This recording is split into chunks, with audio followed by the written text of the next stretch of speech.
Hello bachcho, let's see the question. And here the question says that the parasitodism.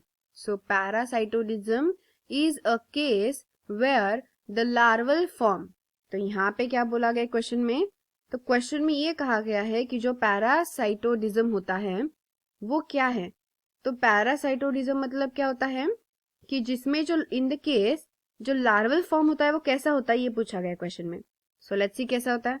तो हमें तो पता है कि पैरासाइटोडिज्म यानी कि एक पैरासाइट इन्वॉल्व होता है, ये तो सही बात है. तो ये जो पैरासाइट है ऑब्वियसली ये दो स्टेजेस में आकर होता है.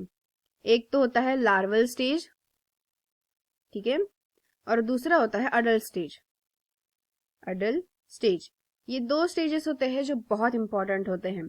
तो मोस्ट ऑफ द टाइम जो लार्वल स्टेजेस होते हैं उन लार्वल स्टेजेस में ही पैरासाइट जो है वो किसी होस्ट ऑर्गेनिज्म पे लिव करना स्टार्ट कर देता है. So the larval stage is the starting to be a parasite, क्योंकि जब ये खुद लार्वल स्टेज में होंगे तभी तो ये न्यूट्रिशन सक करके अडल्ट स्टेज में आएंगे, right. So that's why larval stage एक ऐसा स्टेज होता है जहां से क्या होता है कि पैरासाइटिक जो इनका खुद का जो पैरासाइटिक फॉर्म है यानी कि जो न्यूट्रिशन सक करने की स्टेज है वो स्टार्ट हो जाती है और इसी स्टेज में क्या करते हैं होस्ट ऑर्गेनिज्म पे लिव करना शुरू कर देते हैं. ठीक है, फिर वो क्या हो जाता है न्यूट्रिशन सक करेंगे और फिर वो अडल्ट स्टेज में कन्वर्ट हो जाएंगे.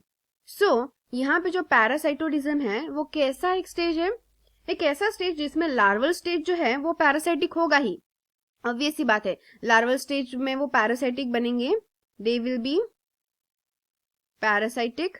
लार्वल स्टेज में पैरासाइटिक रहेंगे, फिर ये न्यूट्रिशन सक करेंगे और कन्वर्ट हो जाएंगे अडल्ट स्टेज में. लेकिन जब ये एक बार अडल्ट स्टेज में आ जाए तो उसके बाद ये फ्री लिविंग हो जाते हैं. फ्री लिविंग यानी खुद के बेसिस पर ये जीते हैं, खुद से फूड जो है वो फाइंड आउट करेंगे, खुद से वो लिव करेंगे, वो पैरासाइटिक नेचर शो नहीं करेंगे. यानी कि एक ऐसा पैरासाइट जो अपने लार्वल स्टेज में तो पैरासाइटिक फॉर्म शो करता है, न्यूट्रिशन दूसरे होस्ट ऑर्गेनिज्म पे बेस्ड क्या कर रहा है, सक कर रहा है. लेकिन जब एक बार वो पूरी तरीके से डेवलप हो जाएगा, वो अडल्ट स्टेज में आ जाएगा, उसके बाद वो क्या करेगा, उसके बाद वो फ्री लिविंग बन जाएगा. यानी कि वो खुद के बेसिस पे जिएगा, यानी कि खुद से वो न्यूट्रिशन फाइंड आउट करेगा, खुद से वो फूड फाइंड आउट करेगा, उसे डाइजेस्ट करेगा और खुद ही न्यूट्रिशन क्या करेगा, वो न्यूट्रिशन खुद ही अपने बॉडी में तैयार करेगा. यानी कि उसे अब किसी होस्ट ऑर्गेनिज्म पे जीने की जरूरत नहीं होती है. ऐसे ऑर्गेनिजम्स को फ्री लिविंग ऑर्गेनिज्म कहा जाता है जो कि इस तरीके के पैरासाइट अडल्ट स्टेज में आके बन जाते हैं. ठीक है, तो इस तरीके का जो पैरासाइटिज्म शो होता है उसे पैरासाइटोडिज्म कहा जाता है, नॉट अ पैरासाइटिज्म. क्योंकि सिर्फ अगर हम कंप्लीट पैरासाइटिज्म लेंगे तो उसमें लार्वल स्टेज है, अडल्ट स्टेज वो पैरासाइटिक नेचर शो करेगा ही करेगा. लेकिन पैरासाइटोडिज्म यानी कि अडल्ट स्टेज में आने के बाद वो फ्री लिविंग बन जाएगा, पैरासाइटिक नेचर शो नहीं करेगा.